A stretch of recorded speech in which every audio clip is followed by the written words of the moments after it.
KSEB pension കൂട്ടായ്മ ഇടുക്കി ജില്ലാ കമ്മിറ്റിയുടെ ഓഫീസ് ഉദ്ഘാടനവും ബഹുമാനപ്പെട്ട ചീഫ് എഞ്ചിനീയർ ഓഫീസിനു മുമ്പിൽ ഐക്യദാർഢ്യ പ്രഖ്യാപന സമ്മേളനവും നടന്നു. ജില്ലാ കമ്മിറ്റി ഓഫീസ് ഉദ്ഘാടനം സംസ്ഥാന organising secretary Shrimati EP Sreedevi നിർവഹിച്ചു. DA&DR കുടിശ്ശിക, ഐക്യദാർഢ്യ പ്രകടനം, തുടർന്ന് നടന്ന വിശദീകരണ യോഗം പെൻഷനേഴ്സ് കൂട്ടായ്മയുടെ സംസ്ഥാന general secretary Shri VP Radhakrishnan ഉദ്ഘാടനം ചെയ്തു. യോഗത്തിൽ ജില്ലാ പ്രസിഡന്റ് KT ജോൺസൺ അധ്യക്ഷത വഹിച്ചു. പ്രസ്തുത യോഗത്തിൽ ജില്ലാ സെക്രട്ടറി KM നീലകണ്ഠൻ സ്വാഗതം ആശംസിച്ചു.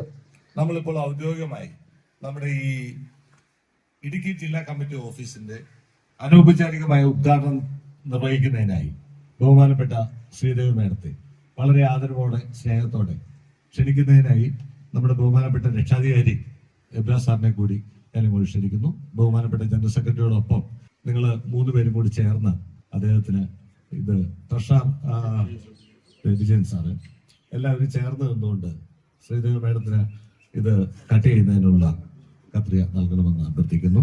Thank you.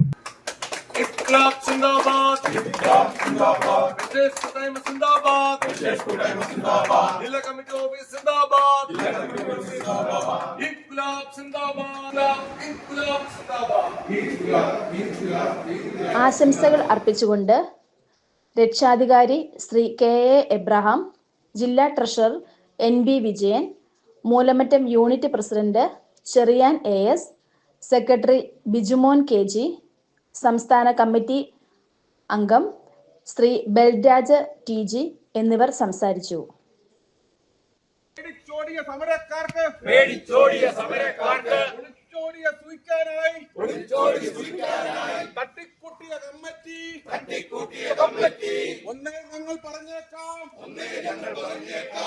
നിയമസമര പോരാട്ടങ്ങളിൽ ഞങ്ങൾ നേടിയ ഉത്തരവ്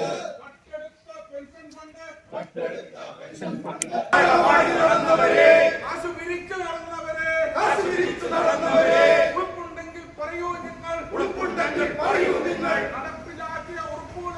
നടപ്പിലാക്കിയ ഉറപ്പുകളെന്ന് ഉറപ്പും പോയി ഉളുപ്പും പോയി രാജൻ കമ്മിറ്റി കാശും വാങ്ങി വീട്ടിൽ പോയി DA എവിടെ, DR എവിടെ, കുടിശ്ശിക എവിടെ, സറണ്ടർ എവിടെ, മാസ്റ്റർ ട്രസ്റ്റിൻ പണം എവിടെ, കണ്ടവരുണ്ടോ ജീവനക്കാരെ, വോയിസ് പോസ്റ്ററും എവിടെ പോയി, തട്ടിക്കൂട്ടിയ കമ്മിറ്റി സർക്കാരിന്റെ ആട്ടും തുപ്പും പേടിച്ചോടിയ സമരക്കാർക്ക് ഓടി ഒളിച്ചു സുഖിക്കാനായി തട്ടിക്കൂട്ടിയ കമ്മിറ്റി ഒന്നേ ഞങ്ങൾ പറഞ്ഞേക്കാം നിയമസമര പോരാട്ടങ്ങളിൽ ഞങ്ങൾ നേടിയ ഉത്തരവ് കട്ടെടുത്ത പെൻഷൻ ഫണ്ട് പലിശ സഹിതം തിരിച്ചടയ്ക്കാൻ നേടിയെടുത്തൊരു ഉത്തരവ് കൂട്ടി നടന്നൊരു ഉത്തരവ് പെൻഷൻ കൂട്ടായ്മ ഐക്യദാർഢ്യം സിന്ദാബാദ്.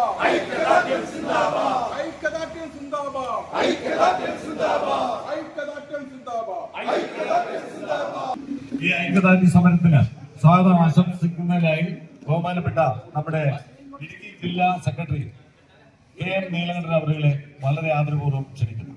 ഐക്യദാർഢ്യം പ്രഖ്യാപിച്ചുകൊണ്ട് സംസ്ഥാനത്തിന്റെ വിവിധ ഭാഗങ്ങളിലും ഇന്ന് നമ്മുടെ സെക്രട്ടേറിയറ്റിന് മുന്നിലും ഐക്യദാർഢ്യ പ്രകടനവും വിശദീകരണ യോഗം നടത്തുകയാണ്. നമ്മുടെ ജില്ലയിൽ മൂലമറ്റം CE ഓഫീസിന് മുന്നിൽ നടക്കുന്ന യോഗത്തിന്റെ അധ്യക്ഷനായി നമ്മുടെ ജില്ലാ പ്രസിഡന്റ് ജോൺസൺ സാറിനെ സ്വാഗതം ചെയ്യുന്നു. ഐക്യദാർഢ്യ യോഗത്തിന്റെ വിശദീകരണം നടത്തുന്നത് നമ്മുടെ സംസ്ഥാന general secretary Shri VP Radhakrishnan സാറാണ്. ശ്രീ രാധാകൃഷ്ണൻ സാറിനെയും ഈ യോഗത്തിലേക്ക് സ്വാഗതം ചെയ്യുന്നു. ഈ യോഗത്തിൽ ആമുഖപ്രസംഗം നടത്തുന്ന സംസ്ഥാന ഓർഗനൈസിംഗ് സെക്രട്ടറി ശ്രീദേവി മാഡത്തിനെയും ഈ യോഗത്തിലേക്ക് സ്വാഗതം ചെയ്യുന്നു. നമ്മളും ഈ വ്യവസായത്തിലെ തൊഴിലാളികളായിരിക്കും എന്നുള്ളതാണ്. നമ്മൾ സമരം ചെയ്ത് നേടിയെടുത്തിട്ടുള്ള ഓരോ DI/DR നമുക്കന്നും നമ്മുടെ ആഗ്രഹം നമ്മുടെ പെൻഷൻകാർക്ക് കൂടി ലഭിക്കണം, അവർക്ക് ലഭ്യമാക്കി കൊടുത്തുകൊണ്ടിരുന്നത് നമ്മൾ തൊഴിലാളികളായിരുന്നപ്പോൾ നമ്മൾ നടത്തിയിട്ടുള്ള ഓരോ പോരാട്ടങ്ങളുമാണ്. ഇപ്പോൾ അതിന് ഒരു പെൻഷൻ കൂട്ടായ്മ വേണ്ടി വന്നിരിക്കുന്നു എന്ന് ഇന്നത്തെ ഈ ഐക്യദാർഢ്യ പ്രഖ്യാപന യോഗത്തിന്റെ അധ്യക്ഷൻ ശ്രീ ജോൺസൺ അവർ, നമ്മുടെ ബഹുമാനപ്പെട്ട സംസ്ഥാന general secretary Shri VP Radhakrishnan. അതായത് നമുക്ക് ഇന്നിപ്പോൾ ഇവിടെ നമ്മളൊരു ഐക്യദാർഢ്യം പ്രഖ്യാപിക്കുകയാണ്. ആരോട്, എന്തിനാണ് എന്നുള്ളതിൻ്റെ ഒരു പശ്ചാത്തലമാണ് നമ്മളുടെ അധ്യക്ഷൻ ഇപ്പോൾ പറഞ്ഞത്. അപ്പോൾ അദ്ദേഹത്തിൻ്റെ വാക്കുകളിൽ നിന്ന് തന്നെ ഞാൻ തുടങ്ങിയിട്ടുണ്ട്. നമുക്കറിയാം 5 വർഷം ഏകദേശം പൂർത്തിയാക്കുന്ന നമ്മളുടെ ഈ കുഞ്ഞൻ സംഘടന അത് വളരെ അതിബൃഹത്തായ സംഘടനയാണ് എന്നുള്ളത് അതിൻ്റെ പ്രവൃത്തികൾ കൊണ്ട് തന്നെ തെളിയിച്ചു കഴിഞ്ഞു. 2021 പിറവികൊണ്ട ഈ സംഘടനയുടെ അർത്ഥവാക്യം, അതിൻ്റെ ലക്ഷ്യമെന്ന് പറയുന്നത് KSEB ലിമിറ്റഡിലെ പെൻഷനേഴ്സിൻ്റെ അവരുടെ വേദനകളും അതുപോലെ തന്നെ അവരുടെ ആവലാതികൾക്കും ഒരു ആശ്വാസമായിട്ട് പിറവികൊണ്ട ഒരു സംഘടനയാണ് നമ്മളുടെ പെൻഷനേഴ്സ് കൂട്ടായ്മ. അന്ന് നമ്മൾ എടുത്തിട്ടുള്ള നമ്മളുടെ മുന്നോട്ടുള്ള പ്രയാണത്തിനും നമ്മളുടെ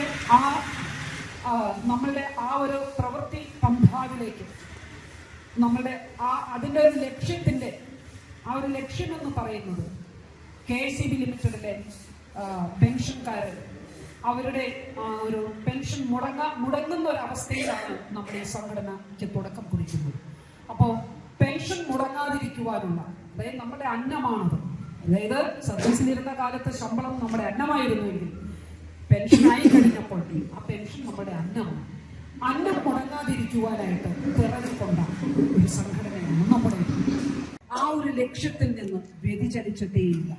ഓരോ ദിവസം പോകുന്തോറും 24 മണിക്കൂറും കണ്ണിൽ എണ്ണയൊഴിച്ച് ഈ ഒരു ലക്ഷ്യപ്രാപ്തിക്കായിട്ട് മുന്നോട്ട് നീങ്ങുന്ന ഒരു ബൃഹത്തായ സംഘടന. ഇപ്പൊ നമ്മൾ നേരത്തെ പല വേദികളിലും പറഞ്ഞു കേട്ടിട്ടുള്ള ഒരു കാര്യമാണ് KSEB ലിമിറ്റഡിൽ ബൃഹത്തായ, അതായത് അംഗബലം കൊണ്ടൊക്കെ ബൃഹത്തായ സംഘടനകളിൽ 3ാമത്തെ സംഘടനയാണ് നമ്മുടെ പെൻഷനേഴ്സ് കൂട്ടായ്മ എന്നുള്ളത്.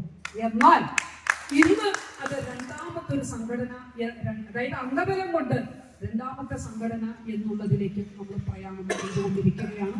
സത്യത്തിൽ എന്റെ വ്യക്തിപരമായിട്ടുള്ള ഒരു അഭിപ്രായത്തിൽ അത് 1ാമത്തെ സംഘടന തന്നെയാണ്. അതായത് ഇപ്പോൾ ഈ DA/DR വിഷയത്തിലാണ് നാം ഇപ്പോൾ ഇപ്പൊ ഞാൻ നേരത്തെ പറഞ്ഞു, ക്ഷാമബത്ത പ്രഖ്യാപിക്കുമ്പോൾ അത് നമുക്ക് ലഭിക്കുക. വർഷത്തിൽ 2 തവണയാണ് ക്ഷാമബത്ത പ്രഖ്യാപിക്കുന്നത്, ജനുവരിയിലും ജൂലൈയിലും. അത് നമുക്ക് കൃത്യമായിട്ട് കിട്ടണം എന്നുള്ളതാണ്. ഒരു കാലഘട്ടം വരെ നമുക്കത് കൃത്യമായി കിട്ടിയിരുന്നു വർഷങ്ങൾക്ക് മുന്നേ.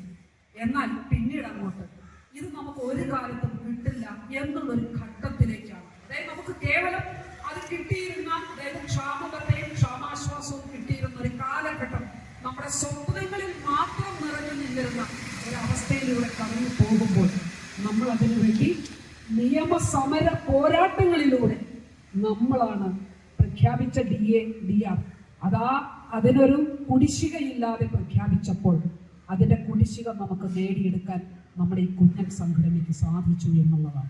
ഈ ക്ഷാമബത്ത, ക്ഷാമാശ്വാസം എന്ന് പറയുന്നത്, ഈ ആനുകൂല്യം എന്ന് പറയുന്നത് ഇത് ജീവനക്കാരുടെയോ അല്ലെങ്കിൽ ഈ പറയുന്ന പെൻഷൻകാരുടെയോ അവകാശമല്ലെന്നാണ് ഞെളിഞ്ഞു നിന്ന് ഈ അടുത്ത കാലഘട്ടത്തിൽ പറഞ്ഞത്. എന്നാൽ ഈ കഴിഞ്ഞ നമ്മളിപ്പോ ഐക്യദാർഢ്യം പ്രഖ്യാപിക്കുന്നത് ആരോടൊക്കെയാണ്? നമ്മൾക്കൊപ്പം ഇതിനുവേണ്ടി പടപൊരുതുന്ന പശ്ചിമ ബംഗാളിലെ ജീവനക്കാർക്ക്, നമ്മുടെ ഈ പറയുന്ന ഇപ്പൊ നമ്മൾ അവിടെ നിന്ന് ഇവിടം വരെ വിളിച്ചു വന്ന ആ മുദ്രാവാക്യങ്ങളിൽ അതെല്ലാം അടങ്ങിയിട്ടുണ്ട്. പശ്ചിമ ബംഗാളിലെ ജീവനക്കാര് അത് അവസാനം എവിടെ വരെ എത്തി? നമുക്ക് അവസാനം എത്താവുന്ന ഒരു നമ്മുടെ അഭയകേന്ദ്രം എന്ന് പറയുന്നത് ഇന്ത്യയുടെ പരമോന്നത കോടതിയായ സുപ്രീം കോടതി തന്നെയാണ്. സുപ്രീം കോടതിയിലേക്ക് അത് എത്തിച്ചു. അവസാനം ഈ കഴിഞ്ഞ ഫെബ്രുവരി 5-ന് ഒരു മേഘ ഗർജനം പോലെ, ഒരു ശക്തമായിട്ടുള്ള, അതായത് ഇന്ത്യയിലുള്ള എല്ലാ സംസ്ഥാനങ്ങൾക്കും ശക്തമായിട്ടുള്ള ഒരു താക്കീത് പോലെ, ഒരു വലിയൊരു ശംഖനാദത്തോടെ ആ ഒരു ചരിത്ര വിധി, എന്താ പറയുക, സുവർണ ലിപികളിൽ നമ്മുടെ പരമോന്നത കോടതി എഴുതി ചേർത്തു. സംസ്ഥാന ഗവൺമെന്റുകളെ ഇത് ജീവനക്കാരുടെയും പെൻഷൻകാരുടെയും നിങ്ങൾ കൊടുക്കുന്ന ആനുകൂല്യമല്ല, വല്ല കാലത്തും കൊടുക്കേണ്ട സാധനമല്ല. അവര് കരഞ്ഞു കേണിട്ട് ഇവിടെ നെഞ്ചത്തടിച്ച് കരയുമ്പോൾ അത് കണ്ടില്ലെന്ന് നടിച്ചുകൊണ്ട് നിങ്ങൾക്ക് തോന്നുമ്പോൾ കൊടുക്കേണ്ട ഒന്നല്ല എന്താണ് ക്ഷാമബത്തയും ക്ഷാമാശ്വാസവും. അത് കൃത്യമായിട്ട് കൊടുത്തോളണം. അത് അവരുടെ അവകാശമാണ്. ഇപ്പൊ നമുക്ക് മനസ്സിലായല്ലോ. അതായത് നമ്മൾ 5 വർഷമായിട്ട് ഉയർത്തിപ്പിടിച്ച ഈ ആപ്തവാക്യം ശരിയെന്ന് ഇന്ത്യയുടെ പരമോന്നത കോടതി അവിടെ ഉറക്കെ പ്രഖ്യാപിച്ചു കഴിഞ്ഞു.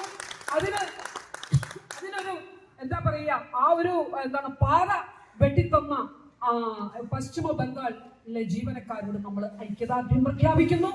ഒപ്പം തന്നെ ഈ ഒരു ചരിത്രവിധി എഴുതി ചേർത്ത, അതായത് നീതിയുടെയും ന്യായത്തിന്റെയും ആ വലിയൊരു ഗ്രന്ഥത്തിൽ എഴുതി ചേർത്ത, സുപ്രീം കോടതി എഴുതി ചേർത്ത ഒരു ചരിത്രവിധി സുപ്രീം കോടതിയോടും നമുക്കുള്ള അകൈതവുമായ നന്ദിയും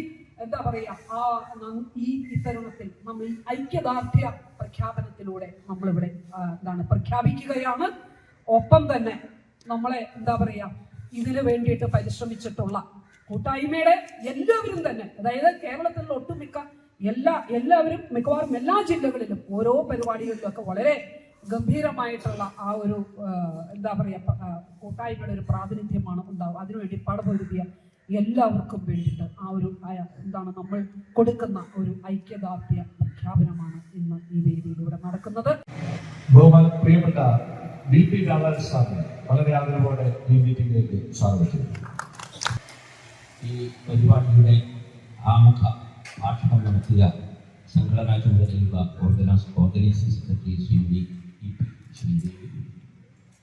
എന്നെ ശ്രമിക്കുന്ന കൂട്ടായ്മ അംഗങ്ങളെ, മൂലമറ്റം സിയുടെ ഓഫീസിൽ ജോലി ചെയ്യുന്ന പ്രിയപ്പെട്ട ജീവനക്കാരെ, സംഘടനാ നേതാക്കളെ, ഓഫീസർമാരെ, എന്താണ് ഈ ഐക്യദാർഢ്യ പ്രഖ്യാപനത്തിന്റെ പശ്ചാത്തലം, അല്ലെങ്കിൽ എന്താണ് ഇതിന്റെ സാമർത്ഥ്യം എന്ന് നമ്മുടെ പ്രിയങ്കരയായ ഓർഗനൈസിംഗ് സെക്രട്ടറി നിങ്ങളോട് സംബന്ധിച്ചു. അതിന്റെ കാരണം വളരെ സുവിദിതമായ ഒന്നാണ്. ഇലക്ട്രിസിറ്റി ബോർഡിൽ കഴിഞ്ഞ 5 വർഷമായി ചില അവകാശ സംബന്ധിയായ, ആനുകൂല്യ സംബന്ധിയായ, ജീവൻ സംബന്ധിയായ ചില വിഷയങ്ങൾ അതീവ ഗൗരവമായി ഉന്നയിക്കപ്പെടുകയും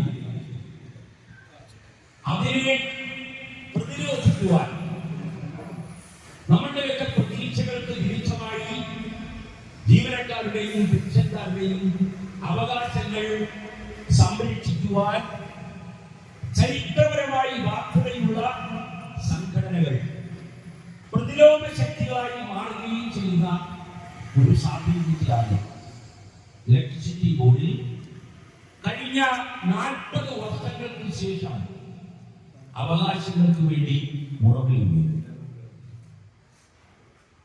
നമ്മുടെ നിലപാടുകളെ എതിർക്കുന്ന ആളുകൾ പറയുന്ന ഒരു കാര്യമില്ല. ഇലക്ട്രിസിറ്റി ബോർഡിലെ അവകാശങ്ങൾ സംരക്ഷിക്കപ്പെട്ടത് സംഘടിതമായ സമരങ്ങളുടെ ഫലമായി. ഇലക്ട്രിസിറ്റി ബോർഡിൽ അവസാനമായി വൈദ്യുതി ബോർഡിലെ അവകാശവുമായി ബന്ധപ്പെട്ട് ഒരു സമരം നടത്തുന്നത് 1984 4 ദശാബ്ദങ്ങൾക്ക് മുമ്പ്. ഞാൻ ഇത് സംസാരിക്കുന്നത് മൂലമറ്റത്താണ്. മൂലമറ്റം എന്ന് പറയുന്നത് ഞാൻ നേരത്തെ ഓഫീസ് ഉദ്ഘാടനം ചെയ്ത സമയത്ത് പറഞ്ഞതുപോലെ സംസ്ഥാന വൈദ്യുതി ബോർഡിന്റെ മാത്രമല്ല, ഈ നാടിന്റെ ഹൃദയമാണ്, അതിന്റെ ഊർജ ഹൃദയമാണ്. ഇലക്ട്രിസിറ്റി ബോർഡ് എന്ന് പറയുന്ന 1957 ആരംഭിച്ച, ഇപ്പോൾ കമ്പനിയായി മാറിയിരിക്കുന്ന ഈ സ്ഥാപനത്തിന്റെ ചരിത്രത്തിൽ രക്തം പമ്പ് ചെയ്യുന്ന ഹൃദയത്തിന്റെ ആ ജോലി ചെയ്ത സ്ഥലമാണ് ഇലക്ട്രിസിറ്റി ബോർഡിന്റെ ഹൃദയമാണ് ഈ മൂലമറ്റത്തിന്റെ അവകാശ സമരങ്ങളിൽ ഇന്നുള്ള ട്രേഡ് യൂണിയന്മാർ നേതാക്കന്മാർ, എനിക്ക് അവരോട് കൊച്ചനിലന്മാരോട് പറയാനുള്ളത്, നിങ്ങൾ ഇത്തരം കാര്യങ്ങളെ അക്കാദമികമായി സമീപിക്കാം, പഠിക്കണം. അല്ലാതെ ചോരപ്പുഴകൾ വീതിക്കണമെന്നാണെന്ന് ഏപ്പൊക്കം വിടുന്ന പോലെ പിടിച്ചു വന്നാൽ പോരാ. എന്താണ് ഇലക്ട്രിസിറ്റി ബോർഡിന്റെ സമരചരിത്രം എന്ന് പഠിക്കുക. ഇലക്ട്രിസിറ്റി ബോർഡിന്റെ ഈ സ്ഥലത്തേക്ക് സൈലൻസർ ഇല്ലാത്തൊരു അംബാസഡർ കാറിൽ കടന്നു വരുന്ന ഒരു ട്രേഡ് യൂണിയൻ നേതാവ് ഉണ്ടായിരുന്നു. ആ ട്രേഡ് യൂണിയൻ നേതാവിന്റെ സൈലൻസർ ഇല്ലാത്ത കാറിന്റെ ശബ്ദം 1.5 കിലോമീറ്ററിനപ്പുറത്ത് കേൾക്കാമായിരുന്നു. ആ ട്രേഡ് യൂണിയൻ നേതാവായിരുന്നു KP കോസല രാമദാസ്. ഈ സംസ്ഥാനത്തിന്റെ മുഖ്യമന്ത്രിയായി പതിറ്റാണ്ടുകൾക്ക് മുമ്പാകേണ്ട KP കോസല രാമദാസ് തന്റെ രാഷ്ട്രീയ അഭിലാഷങ്ങളെ ഈ സ്ഥാപനത്തിലെ കരിഞ്ഞു വീഴുന്ന തൊഴിലാളിക്ക് വേണ്ടി യാതൊരു പ്രതീക്ഷയും എല്ലാ പ്രതീക്ഷകളും അവസാനിപ്പിച്ച് ഒരു മനുഷ്യന്റെ രാഷ്ട്രീയ ആത്മാഹുതി ചെയ്യുന്നവരെ ആത്മാഹുതി ചെയ്ത് മരിക്കുന്നതുവരെ ഓക്സിജൻ സിലിണ്ടർ തന്റെ മൂക്കിൽ ഘടിപ്പിച്ചുകൊണ്ട് വൈദ്യുതി ബോർഡിലെ തൊഴിലാളിക്ക് വേണ്ടി കരാർ തൊഴിലാളിക്ക് വേണ്ടി ശബ്ദിച്ച നേതാവാണ് ഞാൻ അദ്ദേഹത്തോട് സംസാരിക്കുന്ന ഒരാളാണ്.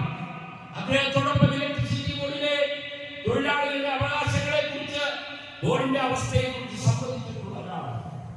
രാഷ്ട്രീയപരമായി വലിയ വിഭിന്നതകളുള്ള ആളുകളായിരുന്നെങ്കിലും തൊഴിലാളികളുടെ ഇലക്ട്രിസിറ്റി ബോർഡിന്റെ ചരിത്രത്തിൽ ഏറ്റവും അവസാനം നടന്ന 1984 സമരത്തിൽ ഇലക്ട്രിസിറ്റി ബോർഡിലെ ട്രേഡ് യൂണിയനുകൾ പതാകകൾ ഒന്നിച്ചു കൂട്ടിക്കെട്ടിയാണ് 34 ദിവസത്തെ സമരം. എന്തിനു വേണ്ടിയായിരുന്നു അറിയാമോ? 7 തസ്തികകൾ വെട്ടിക്കുറച്ചിരുന്നു.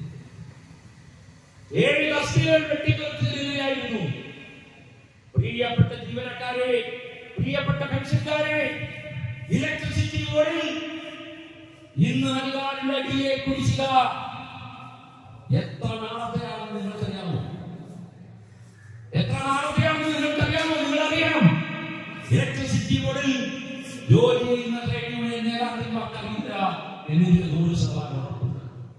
കാരണം ഇലക്ട്രിസിറ്റി ബോർഡിലെ 2 കൊല്ലമായി തടഞ്ഞു വെച്ച DADR കുടിശ്ശിക കേരള ഹൈക്കോടതി നിയമ പോരാട്ടം നടത്തി ഇലക്ട്രിസിറ്റി ബോർഡിന്റെ ചരിത്രത്തിലാദ്യമായി ഒരവകാശം നിയമ പോരാട്ടത്തിലൂടെ സംരക്ഷിച്ച ചരിത്രം രചിച്ച സംഘടനയുടെ ധീരപുത്രന്മാരാണ് നിങ്ങൾ.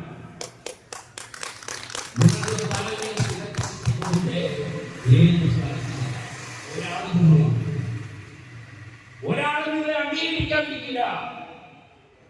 എത്ര മാസത്തെയായിരുന്നു? 2.5 കൊല്ലത്തെ കുടിശ്ശിക.